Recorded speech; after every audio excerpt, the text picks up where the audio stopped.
Alright, ngikubingelele ke mthando wezemidlalo ngalesi sikhathi ngibingelele kuphi nakuphi la obukele khona ke mawukuthi ke usuku lakho lokuqala ukuyona ke le channel awenze kanje mntana sekhaya awulike i-video bese ke uyasubscribe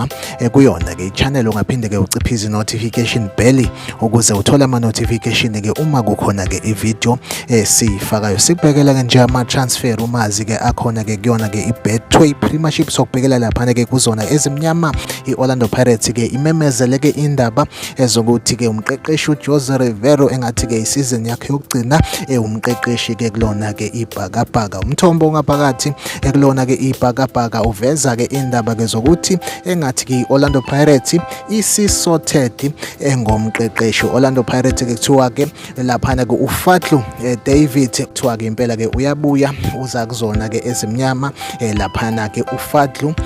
David khumbula ukuthi ke useke waliqeqesha ke lapha ke iqembu lebhakabhaka engumsizi wakhe ke lapha ke uJoseph Zimbabwe impela ke kuzobalula kakhulu ukuthi ke azothatha intambo kulona ke ibhakabhaka iyona update esiphethe ke njengamanje like i-video usubscribe kwi-channel mina nawe asihlangabezane kwe-video elandelayo nisale kahle.